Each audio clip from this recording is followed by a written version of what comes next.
Amigos televidentes, buenos días. Hoy falta la reina del programa.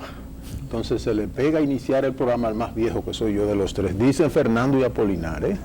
Hasta que yo no vea la cédula de ellos dos, no me convence que yo sea el más viejo. No, el que ha acumulado más juventud. Ah, ok. Buenos días, Apolinar. Buenos días, Ramón Emilio. Buenos días, Fernando. Fernando. Buenos días. Tenemos muchos temas. Tenemos Haití, Cuba, la economía dominicana, el turismo, que parece que después de ser la novia del presidente se está convirtiendo en la panacea del país.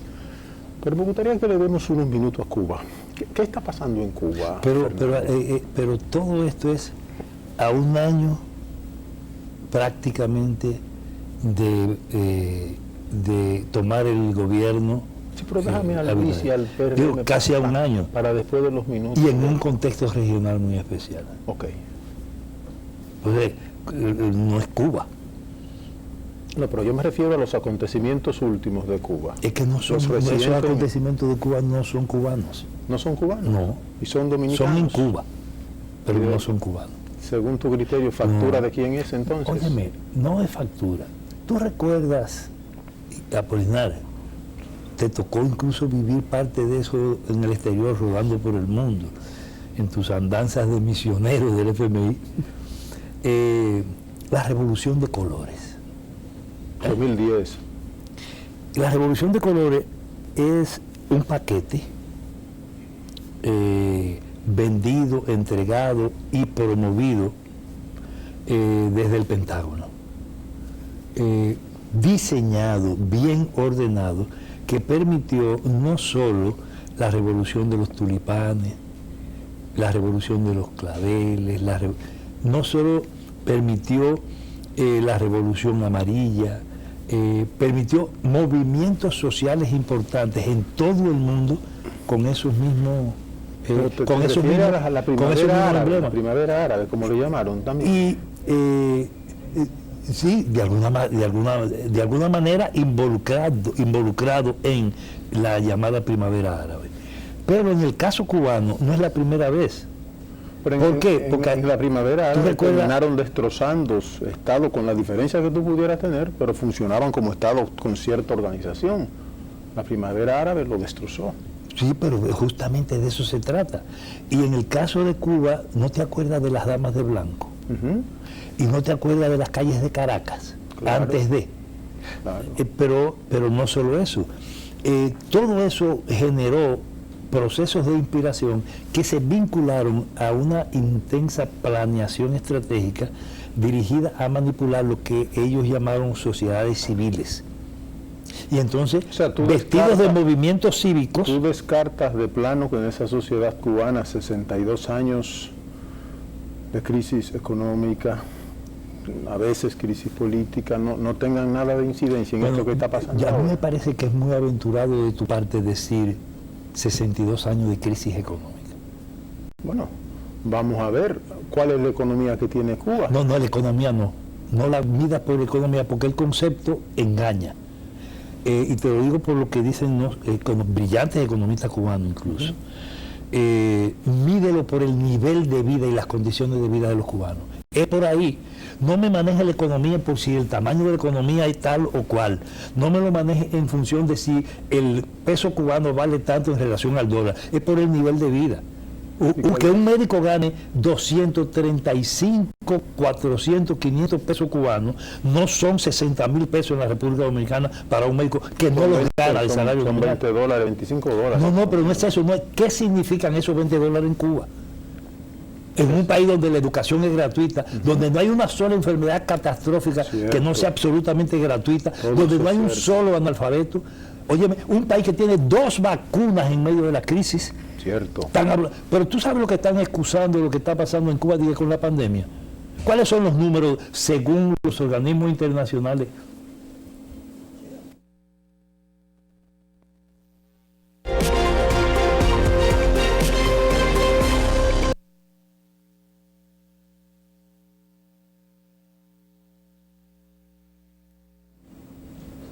Continuamos.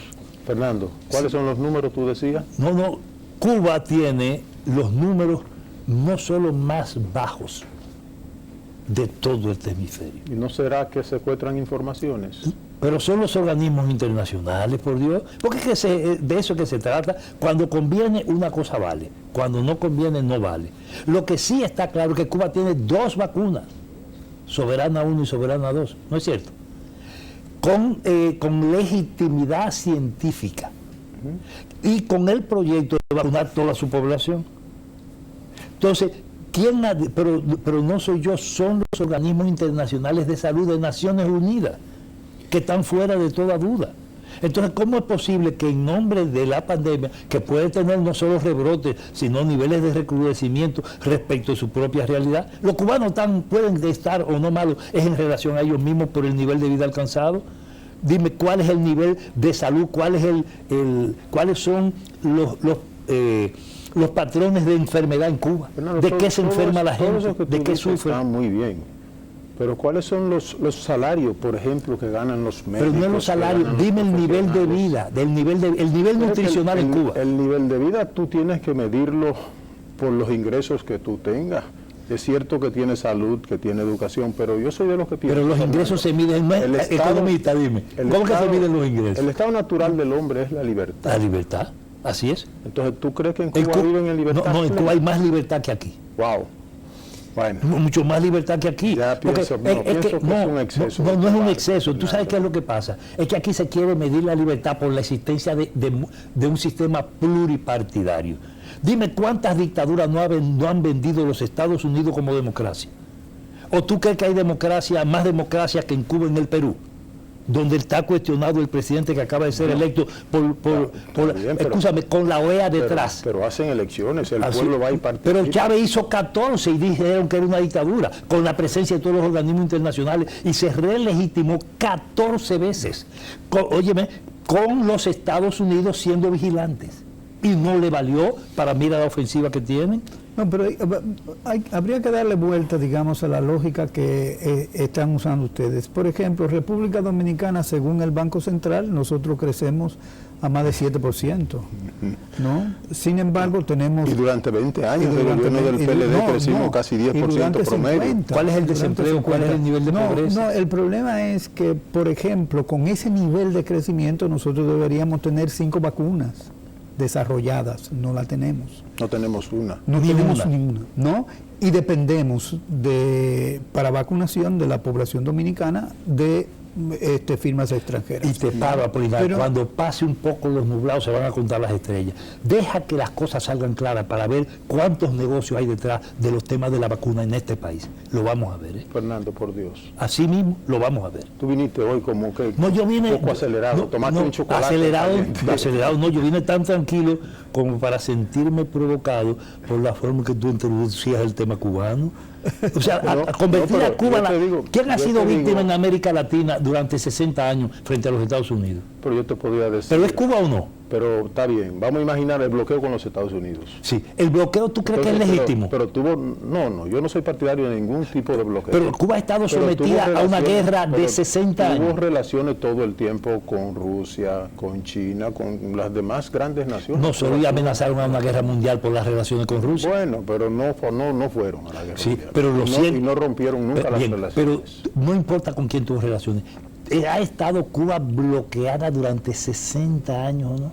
Sí, pero también podía utilizarse como excusa política. No, pero ha estado bloqueada, sí, claro, económicamente, sí, claro, estrangulada. Por parte de los Estados Unidos nada más. No solo. Sí, no solo.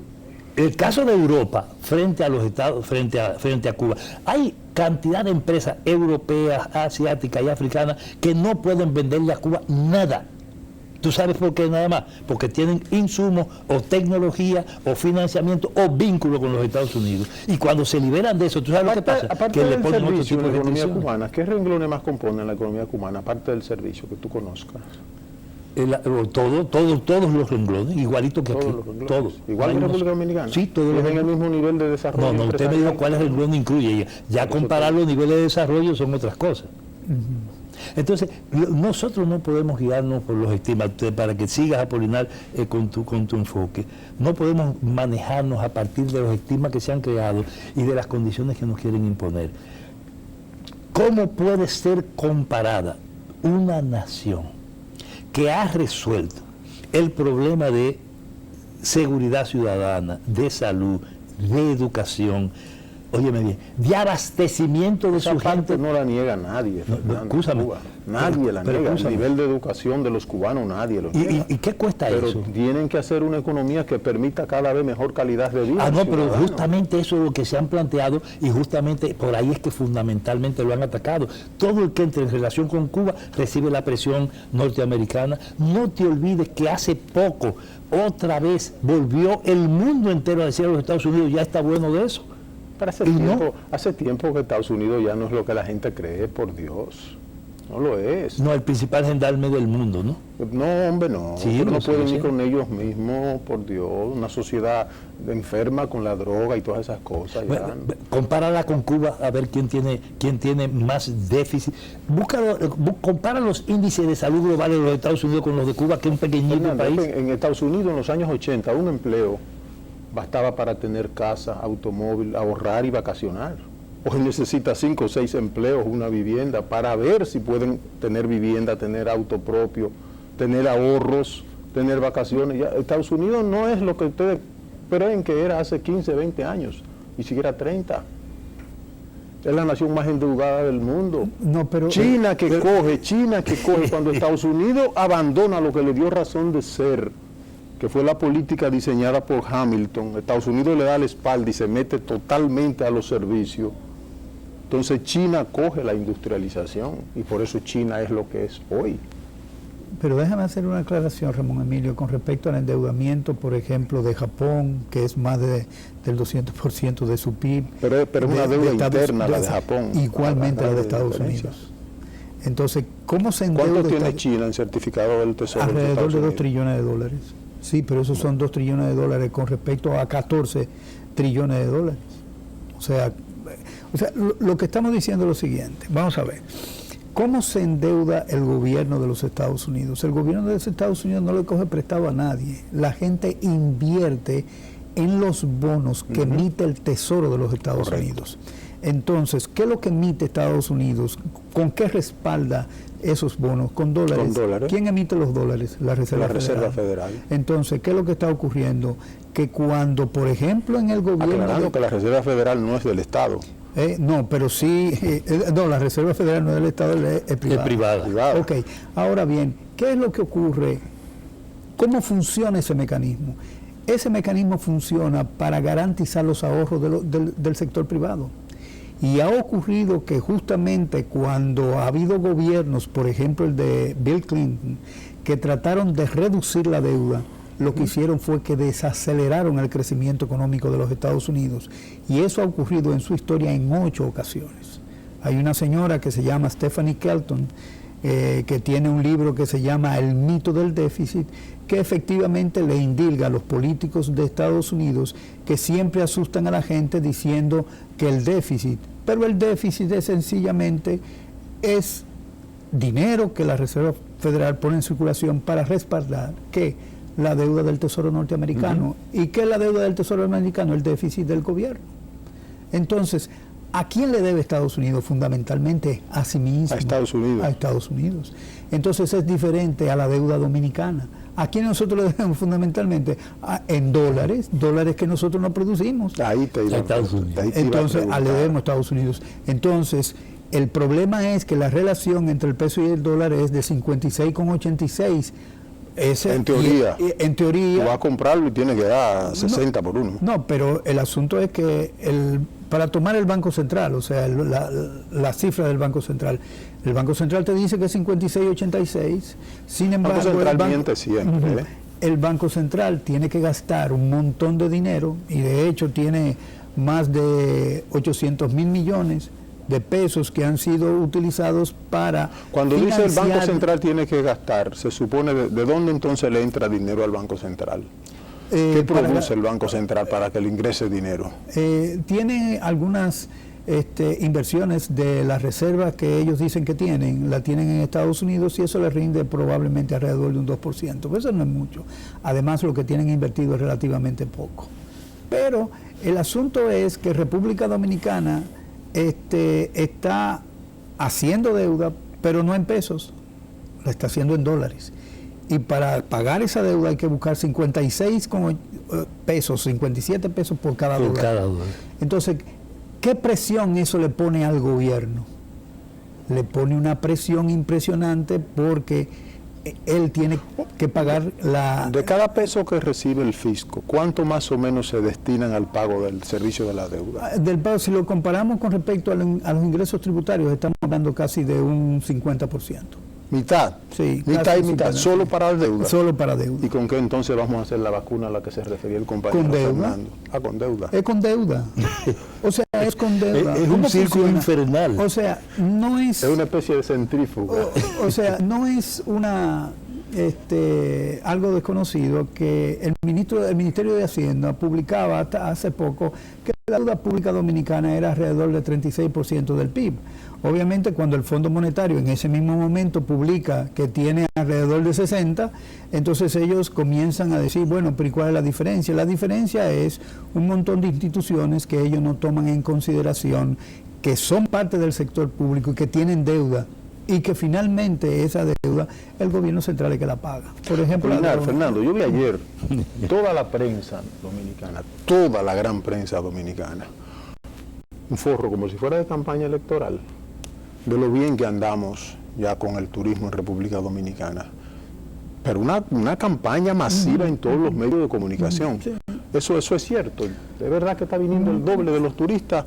Mira, primero hay un error en la metodología, o no un error, habría que ver si es un error de la metodología para captar la información del sector turismo. Primero, ellos no hacen la diferencia de aquellos turistas que no son residentes con los que son residentes. Ellos cuentan como turistas la gente que viene del exterior, dominicanos que vienen aquí a pasarse este tiempo con su familia, lo cuentan como turistas también.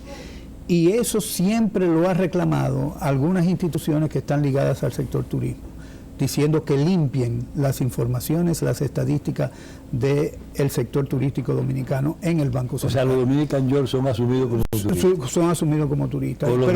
Pero eso significa otras cosas, porque eso significa también que cada turista, si hay un promedio de gasto diario que se le pone. Lo que ustedes dos me están diciendo es que todo el que pisa un aeropuerto dominicano, aunque venga a una diligencia de enfermedad, eso lo cuentan como un turista. Si es extranjero, o sea, si no es dominicano, es un turista. Oh, Dios. Ahora bien, ¿qué ellos están contando los dominicanos que vienen, que los dominicanos parece que visitan mucho sus parientes en República Dominicana. Segundo, ¿cuál es el empleo que genera el sector turismo? Es alrededor del 6% de la PEA. O sea, estamos hablando de 3 millones económicamente. Sí, el turismo no es 6% nada más. Sí, nada más. Pero que además, ¿cuáles son las relaciones que tiene, por ejemplo, el sector turismo con otros sectores? Vamos a pararlo ahí, porque nos están indicando que debemos ir a una pausa. Pausamos y bajamos en breve.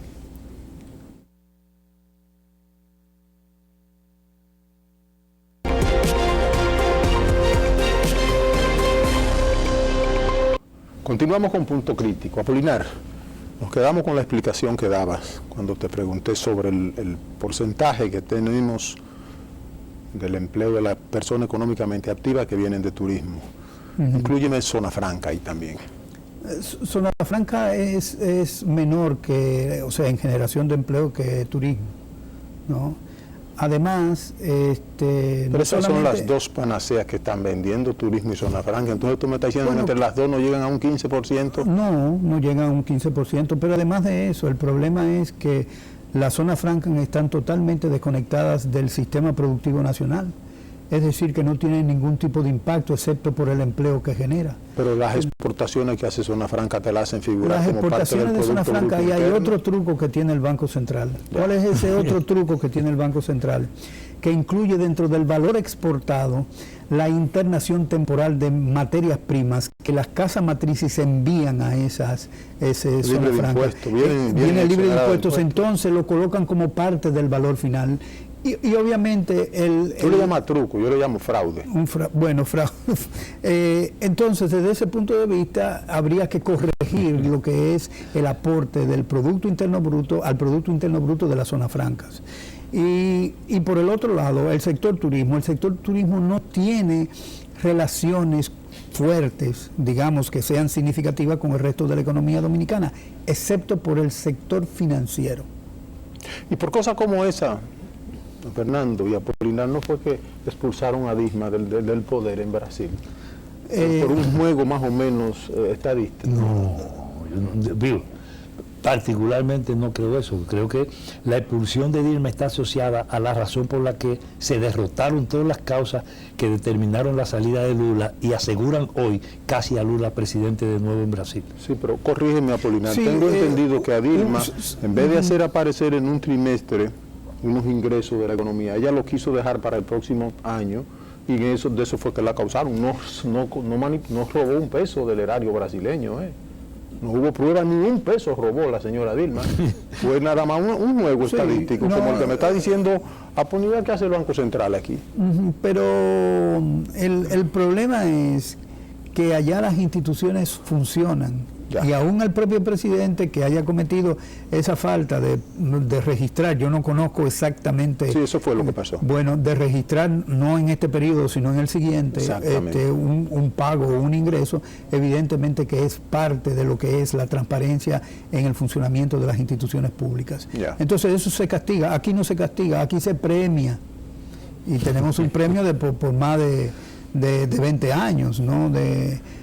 Una persona que al principio del año dice que la economía va a crecer en 10 y creció en 9.78. Okay. Entonces, yo quisiera tener en mi empresa, si algún día la tengo, un econometrista de esa calidad, de esa categoría, porque de esa puntería. Sí, porque estoy asegurado de que efectivamente lo que va a ocurrir... Tú no necesitas un economista, tú necesitas un mago. Un mago, sí. Entonces... ¿Por qué? Claro, porque eso solamente es hijo de la predigitación, hijo de la adivinanza, hijo de la brujería, hijo de lo esotérico, qué sé yo, pero eso no es hijo de la ciencia. Y tiene tanto magnetismo ese hombre, o tanta magia, que envuelve 3, 4, 5 presidentes. No es que envuelve.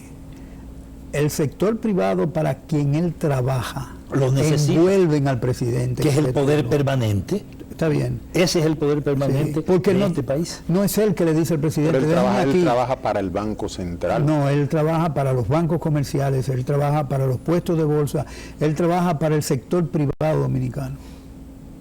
No así trabaja, de sencillo. No desempeña una función pública. Oye, como dice Fernando, así de sencillo. Sí, porque tú no puedes encontrar más explicaciones. Dime cuál es Fernando, la razón. pero que nosotros estamos pagando el funcionario más caro del área financiera del mundo. Apolinar, ¿qué cuesta a la República Dominicana mantener la supuesta estabilidad cambiaria? Bueno, en miles de millones. En miles de millones de dólares, si contamos desde 2005 hasta el 2018, ese Banco Central se ha gastado 19 mil millones de dólares. Para mantener la tasa. Para mantener esa estabilidad cambiaria. Si usted se va a las reservas y busca desde el 2005 mensualmente cuánto se distraen de esas reservas cada vez que hay supuestamente una crisis cambiaria para intervenir en ese mercado, ahí está la explicación de cuánto le cuesta, no al Banco Central, no al gobierno y a la gente, esa estabilidad. ¿No te parece una cifra obscena? ¿Cuál es? 19 mil millones de dólares. Yo me he quedado sin palabras, yo me quedaba anonadado. No, yo le pregunto a Apolinar, porque nosotros más que lo que tenemos de reserva, según ellos. Pero mucho más, es alrededor de una vez y media de lo que tenemos en reserva, se ha gastado. Pero eso que está ahí, ahora no tenemos ningún tipo de presión. La presión sobre esas reservas que él tiene van a comenzar cuando la economía efectivamente comience a crecer, porque inmediatamente comienza a crecer, comienzan las importaciones y las importaciones reclaman divisas. Claro, eso succiona y entonces eso va a presionar el tipo de cambio y ahí veremos al Banco Central cómo las reservas van a bajar. Y obliga... Le toman más préstamos y lo ponen, en las reservas. Así es. O le compran con deuda también a los bancos comerciales su posición en dólares para alimentar las reservas del banco. Una segunda pregunta, Apolinar, porque mira, por eso es que es bueno conversar las cosas. Yo tengo una ventaja comparativa frente a ti, Ramón Emilio, porque como discuto más continuamente con Apolinar estos temas, puedo ir directo y decir cosas como si fueran preguntas. De eso, ¿quién paga al final esa adulteración de la realidad? O lo paga Ramón Emilio, lo paga ¿De qué Fernando, forma? o Los muchachos que están detrás de las cámaras. Los muchachos que están detrás, a través de impuestos. Cada vez que tú compras café, pagas un impuesto y ese impuesto se usa para transferirle dinero al Una Banco pregunta. Central. Pero aquí dice- ¿Quién gana en ese proceso? Únicamente. ¿Quién gana? Es difícil de decir porque ¿cuál ganador si todos estamos pagando un impuesto para financiar eso? No, Una pregunta, ¿y de quién es el Los negocio? finqueros ganan. Nosotros somos Porque ahí hay una finca. relación que alguien se tiene que beneficiar. Claro. Ah, no, pero claro, ¿quiénes se van a beneficiar de eso? Los que reciben los intereses de los certificados que coloca el Banco Central. Póngale nombre y apellido. Nombre y apellido, no, Socialmente. Socialmente la gente que invierte ahí. La O gente sea, que tiene. estamos hablando de los grupos monopólicos, de los grandes capitales. ahí invierte todo el mundo. Pero yo quiero ver si... Ahí Un ciudadano, yo invierto en eso. ¿Tú Sí, inviertes? tú puedes ir a un puesto de bolsa y comprarlo. Ah, Lo sí, único pero- que no vas a recibir el 10% que paga el Banco Central, sino que el puesto de bolsa te ofrece 7.3. ¿Pero quiénes invierten en puestos de bolsa? La población dominicana. Para mí me visitó un cliente esta semana. No todo el mundo. Son ciudadanos salteados del país los que invierten en bolsa. Bueno, lo que no es pueden- ciudadano no, común No de a en pie y bolsa, de la calle. bueno, no en bolsa, sino compran El problema es que certificado ya tú de no Hacienda puedes y del ir. Banco O sea, bien, pero ¿quiénes compran certificados en este El que país? quiera... gente que te, No, sí, no, tú que le vas a sobre un un derecho. dinerito. Yo digo quién. ¿Cuánta gente actualmente compra? yo no sé eso? cuánta gente, pero hay gente, puede venir gente de fuera a comprar. Pero una pregunta, ¿tú crees que hay 1 millón de compradores ahí? Debe haber. Dominicanos. O no sí 1 millón, esto. pero puede haber gente que tenga muchos certificados. Acuérdate que eso no está cerrado para los dominicanos solamente, sino que puede invertir cualquier persona. Cualquiera. Entonces pueden venir gente de fuera, y de hecho las hay, que ha comprado bonos de Hacienda y bonos del Banco Central. ¿Por qué? Porque tiene la garantía soberana del gobierno.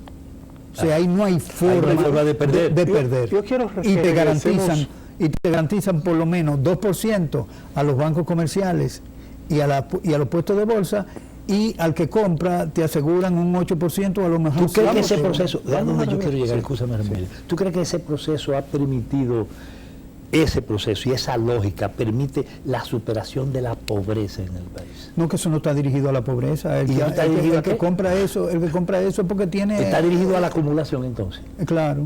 Entonces, si está dirigido a la acumulación y no a la superación de la pobreza, aquí se ha producido un crecimiento de nuestra economía en función de eso.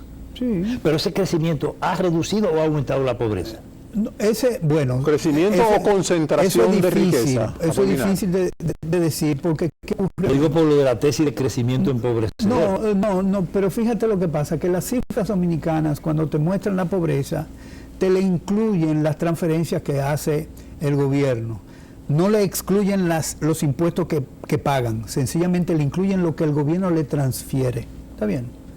En otros países le suman los ingresos, las transferencias del gobierno, pero al mismo tiempo le deducen los impuestos que pagan. O sea que si le restáramos eso, nosotros nos veríamos mucho más pobres. Entonces habría que ver, yo no tengo la información, eso no lo hace todavía el Ministerio de Economía, yo estoy esperando que lo haga. Lo único que ha hecho es justamente decir que hay transferencia y que la transferencia obviamente hacen que la pobreza sea menor. Pero ojo, el 6% del total de los ingresos que reciben por transferencia del gobierno es una asignación por renta de vivienda. Que eso significa que usted tiene una vivienda al lado del río. El gobierno le dice, usted debería pagar 6,000 pesos de alquiler, y se lo coloca en su ingreso.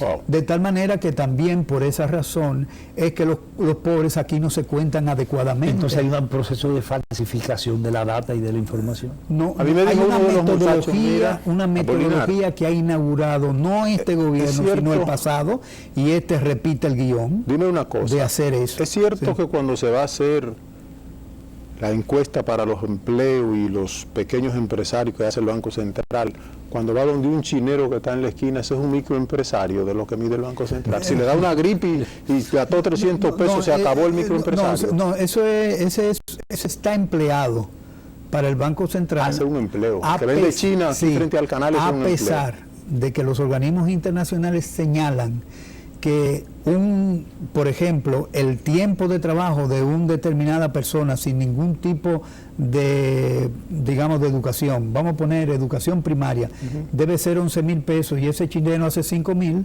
aun cuando tiene una diferencia de 6,000 pesos, ese sigue siendo considerado como un empleo generado por la economía, lo cual es, digamos, totalmente falso. Hay organismos internacionales que lo que dicen es, ese es un subempleado. Primero, no tiene seguridad social y en segundo lugar, no gana. Una gripe se llevó. Y también se llevó el micro. Gracias, Apolinar. Entonces. Gracias, porque ahora me aceptaste, me explicaste el término que yo usé hace un momentito de falsificación de la realidad. Ustedes dos me dejaron muy cuando dice ahorita. falsificación de la realidad, mira, Apolinar, es que la realidad es esa. Sí. La cifra muestra. Eso es lo que yo digo, perdón, falsificación de la data. De la data. De la sí. data. yo lo entendí ahorita, quedé insatisfecho con los dos. Porque yo, cuando el Banco Reserva me dice, tengo 12,000 millones de dólares en reserva, yo pensaba que eran 12,000. El Banco Central. El Banco Central. Yo pensaba que eran 12,000 millones que nosotros teníamos por venta de azúcar, venta de cacao. Por Dios. Yo creía, dentro de mi ignorancia. No, esta economía no genera dólares. Esta economía lo que hace es, si genera dólares porque lo pide prestado. Acordémonos que las importaciones son 22,000 millones de dólares y lo que nosotros vendemos apenas llegan a la mitad de eso. La exportación. Es decir, ahí tenemos una brecha. Yo puedo interpretar como ignorante en la materia que estamos cogiendo prestado para poner en la reserva del Banco Central y entregársela a la gente que demanda dólares aquí en el país. No, para garantizarle el tipo de cambio. Esta gobernación se ha caracterizado por mantener a todo costo un costo de las divisas barato para los importadores. Y obviamente. ¿Y qué recomendarías tú? ¿Devaluar más? Mira, la devaluación puede ser, o sea, todo el mundo la ve como un problema. Pero que me empobrece. Si tengo 100,000 pesos en banco y tú me devalúas 5%, me quedan 95. Sí, pero no, tú tienes lo mismo en pesos dominicanos. Sí, ahora pero eso se devalúa si hay una relación directa entre la devaluación y la inflación. Ahora bien, ¿qué es lo que va a afectar tu peso dominicano? Entonces, ¿qué es lo que ocurre? Que cuando tú tienes esta devaluación que ha ocurrido desde el año del 2005 hasta la fecha, de cómo subimos de 38 a 56. Y la inflación es de 3. ¿La inflación es de cuánto? De 3, dice el Banco Central. Pero por Dios, una libra de pollo costaba 28 y cuesta 70. Eso es 3%. Perfecto. Un café era 3 pesos y son 25. Pero eso es 3%. Pero la data de la inflación es 3. Pero la data de inflación es 3. Según el Banco Central. Según el Banco Central. ¿Y en tu bolsillo periódico, de cuánto es? ¿Y en tu bolsillo de cuánto todo es? lo que tú pensaste. Pues entonces, por Dios. No, pero no, lo que estoy Un pasaje costaba 6 pesos los otros días, ahora cuesta 25. Pero eso no está reflejado. Fíjate que la inflación que usa para medir la meta que persigue el Banco Central es la inflación subyacente. ¿Qué significa ese concepto? Que a toda la canasta de bienes que forma parte del índice de precios, ellos sustraen de eso aquellos bienes que tienen mayor volatilidad de precios. Qué bueno. Entonces, ¿qué sacan de ahí? La electricidad, los combustibles, el transporte. A propósito de combustible, cuando Hipólito sale del poder, un galón de gas costaba 25 pesos. ¿Y cuánto cuesta ahora? 100 y pico. Sí. ¿Eso es 3%? Eso es 3% para el Banco Central. Entonces, 3.36. Entonces, ¿cuál es el asunto? El asunto es que con la data que produce el Banco Central es prácticamente imposible hacer proyecciones macroeconómicas. Yo no sé cómo el Banco Central hace las proyecciones macroeconómicas. Obviamente tiene modelos muy complejos, modelos dinámicos estocásticos de equilibrio general, que son los que usan para hacer proyecciones de corto plazo. Modelos dinámicos estocásticos de equilibrio general. Vaya usted a explicarle eso. Y eso se llama, en el lenguaje del Banco Central, el nombre que tiene... ¿Es un trabalengua o un término? No es un término. En el Banco Central, ese modelo se le conoce como mambo. Mambo. Sí. Entonces... Nos están pidiendo otra mira, pausa nos piden un para mambo. Que continuemos con el mambo. Estamos en el pero punto crítico de verdad. ¿Cómo es el término antes de irnos a la pausa? Modelos dinámicos estocásticos de equilibrio general. Trabalengua. Pausamos, volvemos en breve.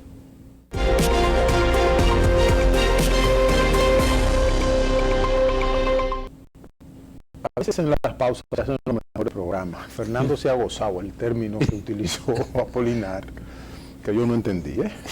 Yo no lo entendí. Fernando lo entendió y se lo ha gozado. No, yo lo entendí, que me suena, así como pregunté, ¿cómo es? Y repítelo. No, pero fíjate que, Fernando, ese es un, digamos, un instrumental valioso. Si pero es que yo soy como Pepín Corripio. Pepín Corripio dice que el negocio que él no entiende en 10 minutos no lo hace porque no le conviene. Yo cuando oigo tanta rimbombancia en esos términos... No, pero digamos, es una herramienta instrumental moderna, tiene usos, pero a mí lo que, digamos, me cuestiono a veces... ¿La utiliza el Banco Central? La utiliza el Banco Central. Ay, papá. Lo que me da, digamos, alguna inquietud es que las cifras macroeconómicas dominicanas son inconsistentes.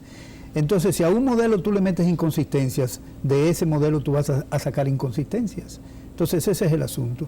Yo no he visto, por ejemplo, en los informes que da el gobernador del Banco Central, que incluyan las proyecciones de corto plazo producto de ese modelo. Primero, por una razón sencilla, o sea, el gobernador tiene limitaciones para entender eso, ¿no? Eso es lo primero. Y eso hace que el Banco Central, en términos de crecimiento profesional, tenga limitaciones también. Porque si lo que tú has dicho durante toda tu vida es que el producto creció porque creció el agropecuario, el industrial, el turismo, la zona franca, si eso es lo que tú estás acostumbrado a decir, incluir un razonamiento nuevo y sobre todo no nuevo, sino moderno y digamos está en el estado de arte, como dicen los americanos, de la técnica que se usa en la economía. Evidentemente que ese factor, ese individuo, lo que está haciendo es estancando institucionalmente al desarrollo de una institución que puede jugar un papel mucho más activo para la economía. Yo quedé frustrado. Yo he sido siempre un minucioso estudiante del proceso argentino. Desde Frondizi hasta la fecha. Me fascina estudiar la economía argentina. El presidente Menem duró 16 años, crecimiento año por año, a veces llegaba a 12 y promedió 10. Y cuando sale del poder, lo único que tenía Argentina eran corralitos en los bancos, deuda pública. Bueno, para no cansarte el cuento, en 5 meses hubieron 6 presidentes en Argentina. Bueno. Entonces aquí llevamos 20 años con el cuentecito del crecimiento, pero yo cada vez lo siento menos en el bolsillo. Yo tengo una historia muy personal. Estando yo con Narciso, Alfredo Pierre y Silvano Aurora, en la oficina de Leonel Fernández, en el Palacio Nacional, cuando era presidente de la República, en una ocasión, cuando el tema, a propósito del huracán George, hicimos una propuesta de reconstitución de varias comunidades en San Juan, San Cristóbal, Bonao, Asua, que incluso fue asumida, aunque no practicada por el presidente Leonel Fernández. Recuerdo que el presidente Fernández nos entró a la biblioteca contigua a su oficina, que era como un pasillo largo, por lo que recuerdo, y tomó un libro y me lo regaló. ¿Sabe quién era? ¿De quién es el libro? De Cavallo. Ahí vienen de Altagracia. Poco tiempo después, pero no muchos meses después, estaba Cavallo preso en Argentina. Y lo apecoseaban. Y ocurre que eso era justamente lo que el presidente Fernández tenía en la cabeza para hacer para la República Dominicana. Eso terminó en los corralitos. Pero sí, eso terminó en el corralito. Y lo que pasó en la República Dominicana todos lo sabemos. Pero no comparemos a Cavallo con... No, obviamente. Con yo digo, o sea, el fenómeno, la diferencia de formación es abismal. O sea, bueno, pero Cavallo es... que destruyó Argentina. No, aquel tal vez egoísmo. Y aquí economía y desarrollo viene de Harvard, viene de Yale. Sí, pero está bien. Pero aquel fue empecinarse a mantener un tipo de cambio cuando la realidad le estaba diciendo que tenía que aflojar el tipo de cambio porque tenía que, o sea, las condiciones de oferta y demanda de dólares en Argentina la demanda era muy fuerte con relación a la oferta y necesariamente tenía que devaluar. Aquí soltar la moneda le costó la presidencia a Hipólito Mejía, que lo echaron por la puerta de atrás de Palacio. No, eso fue algo concertado entre los grupos de poder que habían hecho, incluyendo a este gobernador que formaba parte del equipo de campaña de Leonel,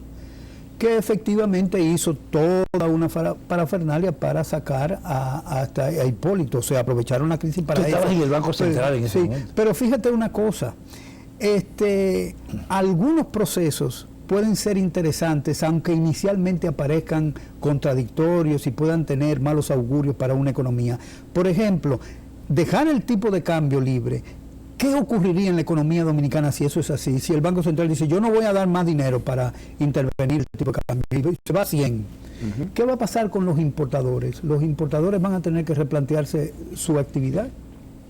Pero aquí todavía estamos pagando todos los bienes y servicios que se importan, lo estamos pagando al mismo precio o más alto del precio de la devaluación cuando Hipólito. Pero efectivamente... Para reponer inventario, todo le ponen un 60 por uno o más. Y la inflación es 3. Ah, está bien.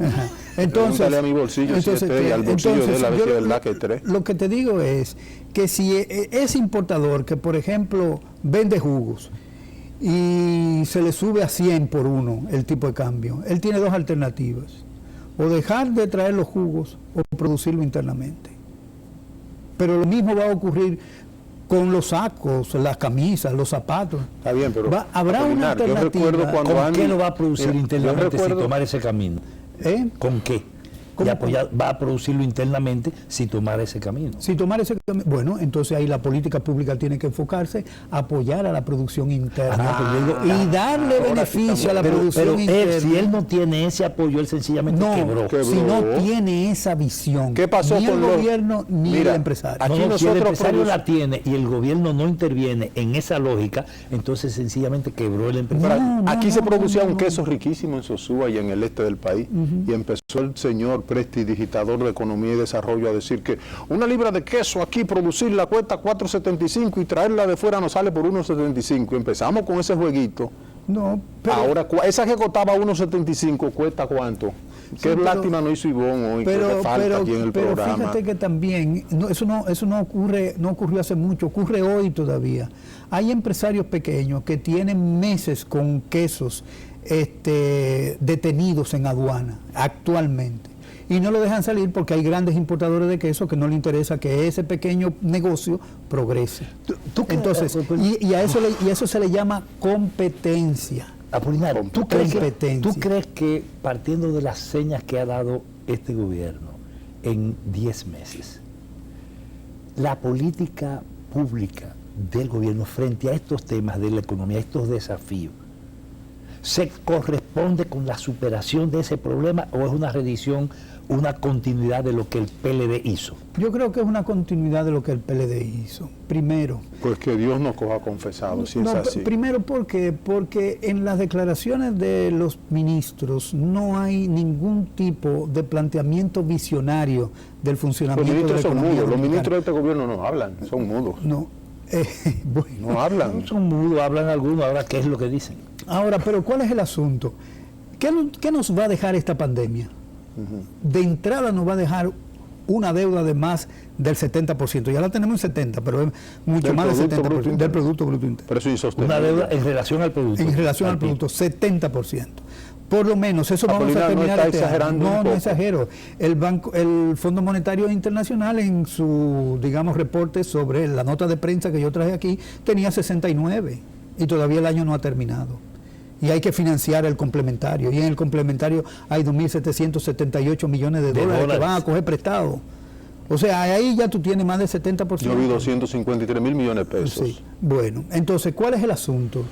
El asunto es que cuando tú tienes un presidente que inicialmente tiene una visión de largo plazo, cuando yo digo una visión de largo plazo, es decir, una visión amparado en corregir los problemas estructurales de la economía. ¿Cuáles son? Que nosotros importamos demasiado y no producimos nada. Todo se importa. Todo se importa. Entonces, eso corresponde a la política neoliberal de economía y desarrollo, que lo que planteaba él, que lo que es más barato que lo traigamos. Y si a eso tú le sumas APP y fideicomisos, y todo eso le suma... Llévanos al paso, no Fernando, lo quiero sumar Dios. eso ahora. Yo lo que quiero primero es decir... ¿Tú vas a matar al paciente? No, yo no, lo va a matar el que lo tiene en el quirófano. Entonces, lo que se plantea es, señores, si hubiese habido al principio de esta administración un planteamiento del desarrollo y de la superación de los problemas estructurales de largo plazo que tiene la economía dominicana,